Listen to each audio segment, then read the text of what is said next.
Series शुरू होती है 22 साल पहले हुए एक इवेंट से। गोल्डी रॉजर, जो कि किंग ऑफ पायरेट्स कहलाया जाता है, उसको वर्ल्ड गवर्नमेंट के कहने पर वाइस एडमिरल गार्प एग्जीक्यूट कर देता है। गोल्डी रॉजर का एग्जीक्यूशन सभी पायरेट्स के लिए एक वार्निंग होती है, पर एग्जीक्यूशन से पहले वो एक ऐसी बात डिक्लेयर करता है कि सारे लोग पागल हो जाते हैं। वो कहता है कि उसका बहुत बड़ा ट्रेजर वन पीस कहीं ओशन में छुपाया गया है। वो सभी पायरेट्स को वो ढूंढने को बोलता है। इसके बाद हमें प्रेजेंट में लाया जाता है। यहाँ पर हमारी मुलाकात हमारे मेन कैरेक्टर मंकी डी लफी से होती है।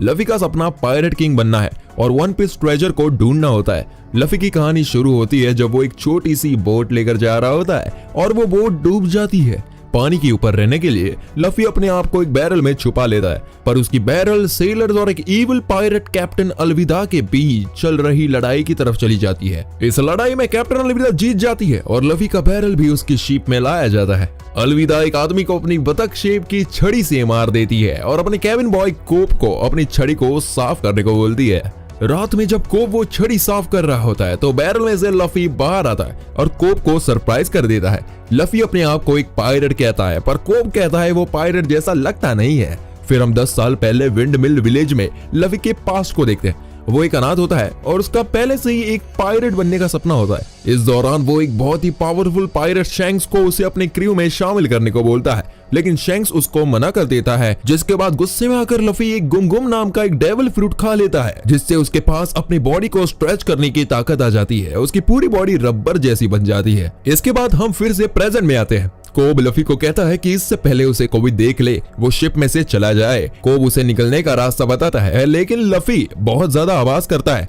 इस आवाज से कैप्टन अलविदा और उसके क्रू मेंबर्स उठ जाते हैं, जिसके बाद एक लड़ाई शुरू हो जाती है। इस दौरान लफी अपनी स्ट्रेचिंग पावर्स का इस्तेमाल करके उसकी तरफ आती हुई एक गोली को डिफ्लेक्ट करता है। वो अलविदा को अपना स्पेशल गुम पिस्तौल से मारकर शिप के बाहर उड़ा देता है। उसकी क्रू लफी से इतना डर गई होती है कि वो लोग लफी और कोप को एक बोट देते हैं और वो अपने अगले डेस्टिनेशन में पहुंच सके इतना सामान दे देते हैं। फिर हम सिक्सेस आइलैंड पर पहुंचते हैं, जहां पर मिस्टर 7 नाम का एक आदमी जोरो को अपने ऑर्गेनाइजेशन में रिक्रूट करना चाहता है, लेकिन जोरो साफ मना कर देता है। इसकी वजह से उन दोनों में लड़ाई हो जाती है। इस लड़ाई में हम जोरो की बहुत ही अच्छी तलवारबाजी की स्किल्स देखते हैं। आखिर में जोरो मिस्टर 7 को बीच में से काट देता है। इसी बीच ईस्ट ब्लू में एक लाल रंग के बालों वाली लड़की जिसका नाम नमी है, वो किनारे पर एक पायरेट शिप के पास पहुंचती है। वो ऐसा दिखाती है कि उस पर पायरेट्स ने हमला कर दिया है और उस पायरेट शिप के कैप्टन की मदद मांगती है और वो एक बहुत बड़ा बॉक्स भी छुपाने की कोशिश में होती है। शिप पर से 2 पायरेट्स वो बॉक्स चुराने की कोशिश में आते हैं, पर वो देखते हैं कि बॉक्स पूरा खाली है। लेकिन नमी चुपके से उनका शिप चुरा लेती है और अपने ट्रेजर मैप के साथ एक सफर पर निकल पड़ती है। फिर हम लफी और कोप को देखते हैं। कोप बताता है कि उसको मरीन ट्रूप्स का एक मेंबर बनना है। लफी उसको प्रॉमिस करता है कि वो उसको ये करने में हेल्प करेगा। वो लोग फिर कोप के लिए क्रू की तलाश में और ग्रैंड लाइन की मैप की तलाश में शेल आइलैंड पर आते हैं, जो कि एक मरीन बेस होता है। बेस के अंदर जाने से पहले वो लोग कुछ खाने के लिए एक रेस्टोरेंट में जाते हैं। वहां वो दोनों जोरो को देखते हैं, जो कि मिस्टर 7 की बॉडी लेकर घूम रहा है। नमी भी यहाँ पर मौजूद होती है, जो एक मरीन ऑफिसर के साथ फ्लर्ट करके बाद में उसको बेहोश भी कर देती है और उसका यूनिफॉर्म पहन लेती है। बाद में एक अहंकारी मरीन ऑफिसर हेलमेपो, जो कि मरीन कैप्टन मॉर्गन का बेटा होता है, वो वहां पर आता है। वहां पर एक बच्ची उससे टकराती है और उससे गुस्सा होकर हेलमेपो उस बच्ची के हाथ में जो राइस बॉल्स है उसे जमीन पर पटक देता है। जोरो ये देखकर गुस्सा होता है और हेलमेपो को उस लड़की से माफी मांगने को कहता है, लेकिन हेलमेपो मना कर देता है और उसके साथ लड़ने के लिए अपनी तलवार निकालता है। जोरो बहुत आसानी से हेलमेपो और उसके साथ ही मरीन गार्ड्स को हरा देता है। हेलमेपो अपनी जान को बख्शाने के लिए जोरो को कुछ भी देने को तैयार होता है। हेलमेपो जोरो को मरीन बेस के अंदर ले जाता है, जहां कैप्टन मॉर्गन जोरो की ताकत की प्रशंसा करता है और उसको मरीन्स को ज्वाइन करने के लिए इनवाइट करता है, लेकिन जोरो उसको मना कर देता है। जोरो मिस्टर 7 को मारकर बाउंटी लेना चाहता है, लेकिन कैप्टन मॉर्गन उसे बताता है कि मरीन्स पर अटैक करने के बदले उसे 7 दिन की सजा होगी और अगर वो उसको मना करता है तो वो अपनी सारी बाउंटीज गवा देगा। बाउंटीज और थोड़ी नींद लेने के लिए जोरो सजा के लिए हाँ कर देता है। वही लफी और कोब मरीन बेस के अंदर घुसकर मैप लेना चाहते हैं। लफी को कटर की पाइप दिखती है, उसे तुरंत एक आइडिया आता है। वो कोब को अपने साथ नहीं ले जाता और उसे बोट तैयार रखने को बोलता है। अगले दिन हेलमेपो जोरो को अपनी तलवार से परेशान करता है। इससे गुस्सा होकर जोरो उसे बदला लेने की ठान लेता है, लेकिन हेलमेपो कहता है कि मॉर्गन उसको छोड़ेगा नहीं, तो बदला तो बहुत दूर की बात है। उसके जाने के बाद लफी एक टनल में से बाहर आता है और जोरो को देखता है। जोरो की एक पायरेट हंटर की बहुत बड़ी रेपुटेशन के कारण वो जोरो को छुड़ा लेता है। लफी बाद में जोरो को अपनी प्राइवेट क्रू ज्वाइन करने को बोलता है, लेकिन जोरो कुछ अपने रीजंस की वजह से उसको मना करता है। नमी एक मरीन का भेष लेकर मरीन बेस में मैप ढूंढ रही होती है। उसको पता चलता है कि मैप कैप्टन मॉर्गन के ऑफिस में होता है। यहीं पर लफी भी घूम रहा होता है और वो नमी को देखता है। उसको तुरंत पता चल जाता है कि इस मरीन बेस के पीछे कोई और है। उसको पता चलता है कि वो भी ग्रैंड लाइन का मैप भी तलाश कर रही है, जिसके बाद दोनों साथ हो जाते हैं। वो दोनों कैप्टन मॉर्गन की ऑफिस में जाकर देखते हैं कि वहां पर एक मैकेनिज्म है जो कि जमीन पर एक सीक्रेट सेफ को खोल देगा, पर उनके वहां घुसने पर एक अलार्म बज जाता है और मरीन सोल्जर्स उन्हें ढूंढ लेते हैं। अपनी स्ट्रेचिंग पावर को फिर से दिखाते हुए लफी को सेफ निकाल ही लेता है। इसकी वजह से वो लोग खिड़की से बाहर बहुत सारे सोल्जर्स के सामने पहुंच जाते हैं। उसके बाद वहां पर कैप्टन मॉर्गन और लफी की नई बनी हुई टीम, जिसमें लफी, नमी और जोरो है, उनके बीच लड़ाई हो जाती है। इसमें लफी की टीम तो जीत जाती है। वो एक शिप का कंट्रोल लेते हैं और वहां से निकलते हैं। लफी कोब को अपनी क्रू ज्वाइन करने के लिए बोलता है, लेकिन कोब वहीं पर रहकर एक मरीन सोल्जर बनना चाहता है, तो वहीं पर वो रुक जाता है। ग्रैंड लाइन के मैप की चोरी की बात वाइस एडमिरल तक पहुंचती है और इसके बारे में बदनाम पायरेट बग्गी को भी पता चलता है। फिर हमें फिर से पास दिखाया जाता है, जहां हम देखते हैं कि लफी अपनी पावर्स को प्रैक्टिस कर रहा है। उसको एक रेस्टोरेंट ओनर मकीनो से वार्निंग मिलती है कि डेविल फ्रूट उसको पावर्स तो देंगे, पर अगर वो सी वाटर से संपर्क में आता है तो इसका असर चला जाएगा, जो कि डेविल फ्रूट की बहुत बड़ी वीकनेस है।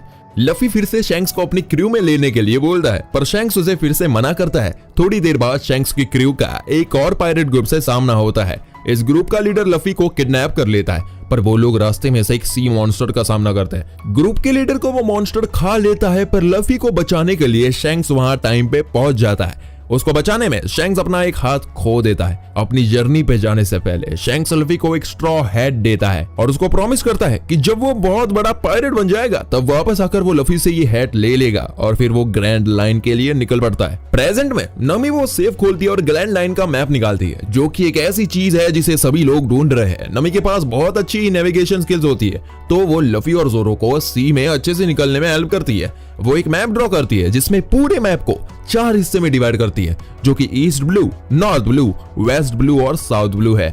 वो बताती है कि लाल लाइन दुनिया के आसपास एक रिंग बनाती है और ग्रैंड लाइन एक जोखिम भरी जगह है जहां पर बहुत बड़े आइलैंड्स है, बड़े बड़े शहर और खूंखार पायरेट्स है। नमी को वन पीस नाम के ट्रेजर का होना सिर्फ एक मनगढ़ंत कहानी लगती है, लेकिन अचानक एक लाल फ्लेयर आकाश में दिखती है, जिसे देख के तीनों शॉक हो जाते हैं। फिर वहां धुआं हो जाता है, जिससे वो लोग बेहोश हो जाते हैं। लफी एक स्मार्ट मूव खेलते हुए ग्रैंड लाइन के मैप निगल देता है। अगले सीन में लफी और उसके दोस्त कहीं पर बंदी होते हैं। लफी जो सोच रहा था वो सही होता है कि उनको किसी पायरेट्स ने बंदी बनाया है, ना कि मरीन्स ने, जिससे इन लोगों को कैद कर रखा है। वो बहुत बड़ा पायरेट बग्गी द क्लाउन निकलता है। इस दौरान लफी अपने आप को एक वांटेड पायरेट बताता है। नमी लफी की पावर सबको दिखाने के लिए उसका स्ट्रॉ हैट को हवा में उछलती है। जब सभी उसको देख रहे होते हैं तब नमी बाहर जाती है और वहां एक भयानक सीन देखती है। वो देखती है कि जो टाउन पहले एक बहुत अच्छा टाउन हुआ करता था वो पूरा बर्बाद हो चुका है। इससे पहले कि वो कुछ रिएक्ट कर सके, बग्गी के आदमी उसे पकड़ लेते हैं। बग्गी लफी को एक बहुत मुश्किल सिचुएशन में रख देता है। उसने लफी के हाथों को पूरा खींचकर उसे बांध रखा है, क्योंकि उसको कैसे भी करके ग्रैंड लाइन का मैप चाहिए। जोरो को एक घूमते हुए व्हील के ऊपर बांध दिया जाता है और नमी को एक पिंजरे में कैद कर रखा है। लफी मैप के बारे में कुछ नहीं बोलता तो बग्गी परेशान हो जाता है और एक छोटे से बच्चे को मारने जाता है।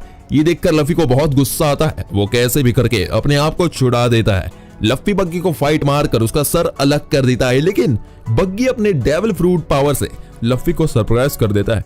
दरअसल उसने भी चॉप चॉप नाम का डेविल फ्रूट खाया है, जिससे वो अपने शरीर के पार्ट्स को अलग कर वेपन की तरह इस्तेमाल भी कर सकता है। बाद में बग्गी लफी को एक कांच के टैंक में कैद करता है और उसको सी वाटर से भरना शुरू करता है। सी वाटर की वजह से लफी का पावर काम नहीं करता। वहीं दूसरी तरफ कॉब कैप्टन मॉर्गन के अंडर ट्रेनिंग कर रहा होता है। वाइस एडमिरल कॉब से खुश होकर उसको मेंटर बनने के लिए राजी हो जाता है। वहीं फिर बग्गी की शिप पर हम देखते हैं कि लफी उसकी कांच के टैंक में है और वो सी वाटर से भर रहा है। वहीं नमी और जोरो अपने आप को कैद से छुड़ाने में सफल होते हैं और बग्गी के आदमियों को हराकर मेन सर्कस एरिया की तरफ बढ़ते हैं। वो दोनों लफी के टैंक को तोड़कर उसे छुड़ा लेते हैं। लफी और नमी बग्गी के बॉडी पार्ट्स को अलग अलग बक्सों से बांध करने का प्लान बनाते हैं। बाद में लफी अपनी गुम बाजुका से बग्गी को हराता है और मैप लेकर नमी को देता है। वो टाउन के बंदी लोगों को भी छुड़ा लेता है, जिससे उसकी एक अच्छा पायरेट होने की इंप्रेशन लोगों में छूट जाती है।